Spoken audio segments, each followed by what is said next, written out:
welcome to Mindful Mutiny. My name is Jeremy Van Wert. There's an old legend in China of the three laughing monks. A very long time ago, there were three monks. And what they would do is they would go to a local town, a little village. And they would post up in the middle of the village, right in the town square. And they would talk for a little bit amongst each other and then begin laughing. And they would laugh and laugh enthusiastically for hours. And inadvertently, what would happen is the storekeeper would come out, and the laughter was infectious, and the storekeeper would begin laughing. And then the people in the store would begin laughing. And then people passing by would be laughing. By the time that the sun set that day, everybody in the town would be laughing. Maybe not knowing exactly why, but the entire situation was so incredible that the laughter and joy was just simply infectious.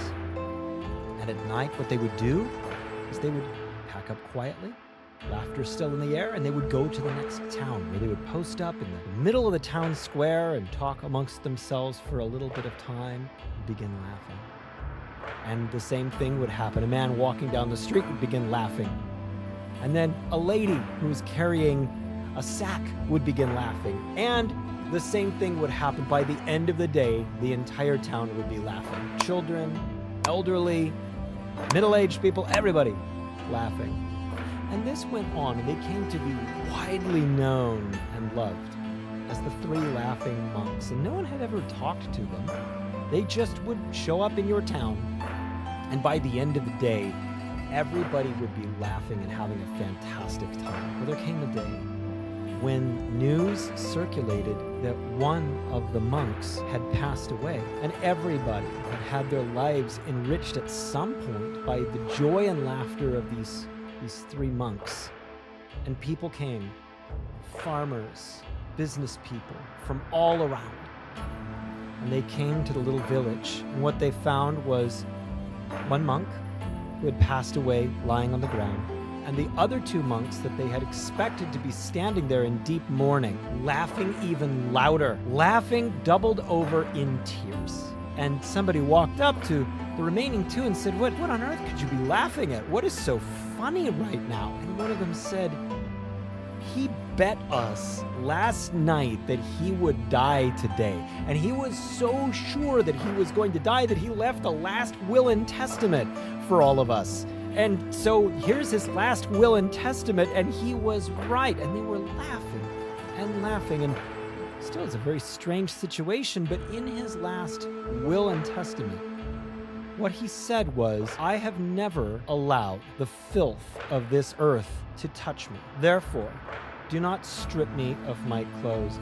Do not bathe my body, as is the custom of the time and place. Simply put my body on the funeral pyre and light me up, as was the means of disposing of people.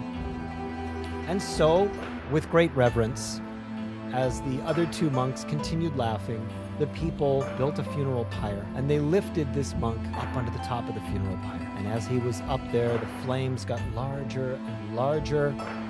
And what they weren't quite expecting is that this monk had planted fireworks inside of all of his robes. And so a brilliant fire display began to happen above this town, and rockets were going into the air, and everybody began laughing. And from that day forward, it was the two laughing monks, because their mission was joy. Even in death, there is joy. Even in the worst of times, even in the most grave of times, there is not a need to be so heavy with everything. I've lived all my life with ADHD, and I work with a lot of people who are dealing with ADHD, anxiety, these things that make us constantly on edge, constantly in fight or flight, constantly in a state of feeling overwhelmed with everything. This mindset can rob us of our personal sense of safety, our sense of joy, our sense of awe, because we're always on the go, go, go. And we're always looking for the next stimulation, and we are always afraid of being rejected. The three monks lived their lives as an example of not being afraid, They'd walk into towns and they would absolutely show what joy can do. They didn't walk in feeling fear of what others would think of them, and that's what made others feel free to be free, free to laugh, free to let go.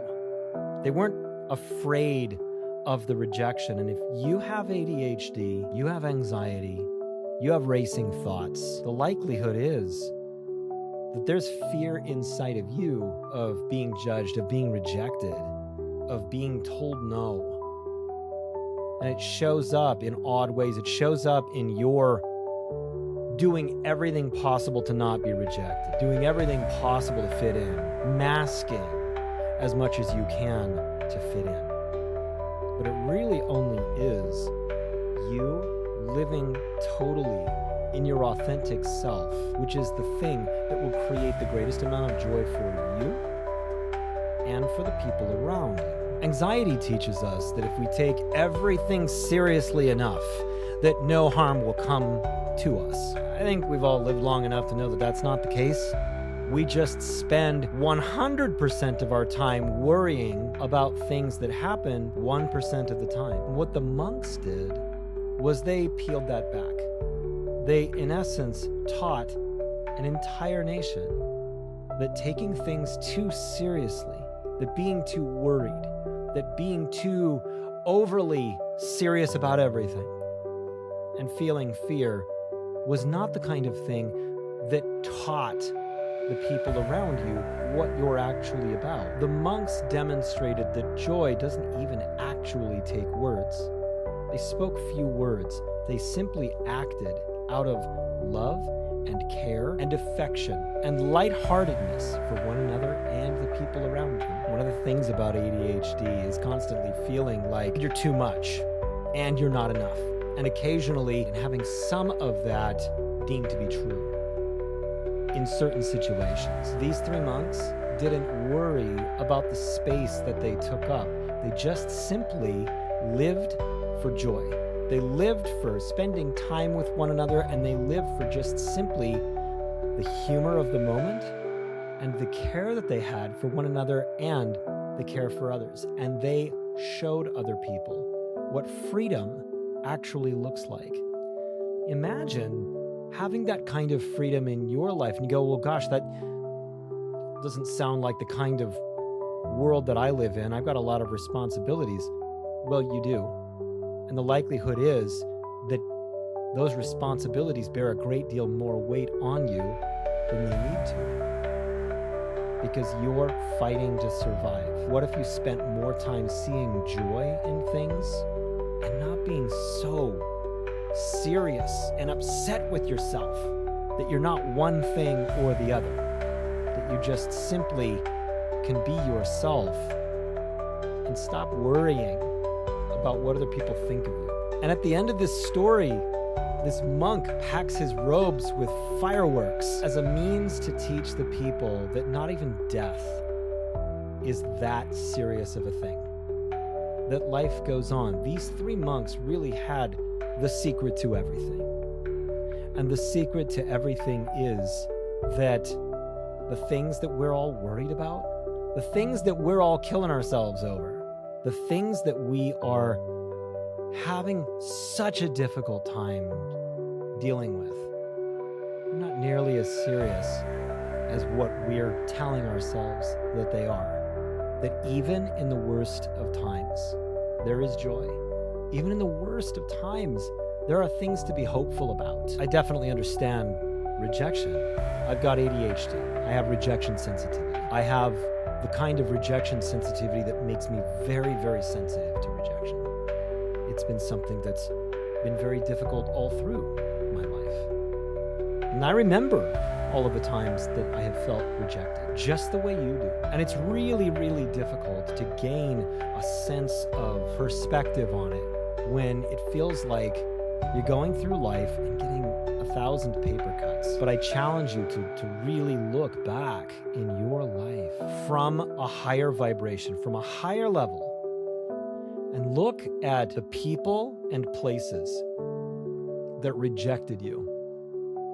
And think about what your life would have been like if that hadn't happened. the likelihood is your life would be worse if you hadn't been rejected by those people and places. I look back on my life now, and I'm glad that I've been rejected from certain people and places because I didn't want to go where those people and places were going. My life is better because I'm separate from those people and places, even though the kind of rejection, the kind of things that trigger our anxiety are things that in the moment they make us angry, they make us feel unsafe, they make us feel triggered. They're not the things that really actually matter. The things that actually matter, the air in your lungs, the people around you that would never betray you, the people around you who are loyal to you, they're often not the people you think they are. Those are the people who will talk things out with you without walking away from you. So in your life, think about all the times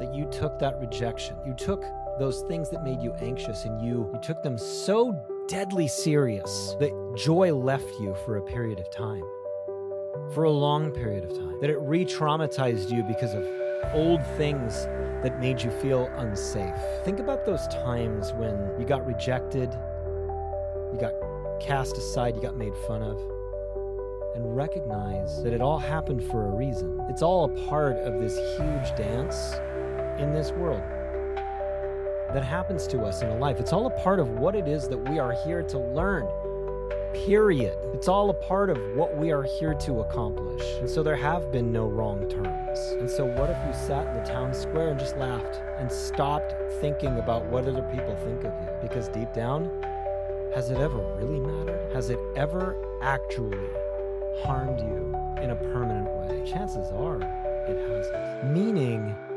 and productivity and living your best self is not just simply an accident. It is a mindset that sees the things in your life as bigger than just simply the earthly tasks that you're doing. We are spiritual beings on a physical journey. And when we start seeing our lives as bigger than just simply, I've got ADHD, I've got this brain issue that makes me act in this way or the other, or distracts me or makes me emotional or so forth. And you start mining for the joy in your life, mining for all of the good that there is. And stop being so damn hard on yourself all the time. You start discovering the great mystery. That you are so much more than just simply the haps and mishaps of your life. You're so much more than just simply the way that your anxiety, your ADHD, your trauma, fill in the blank, has had an impact on your life. The three monks could see this. They could see that joy was infectious. Joy was the answer.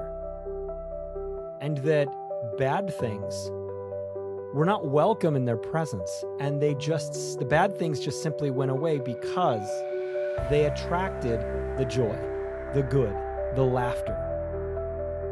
And that great compassion that they had could only be demonstrated by not caring about what they looked like. And they were able to improve the lives of people that came from miles and miles from the memory of what the joy in their laughter created in their own lives. I work with people like you who are struggling. I work with people like you to not only discover your higher purpose, but to strategize your life, to work on these old traumas and issues that have come up because of the way that your brain works and the way that you work, to get over those things and recognize just how wonderful, beautiful, powerful, and joyful you can be.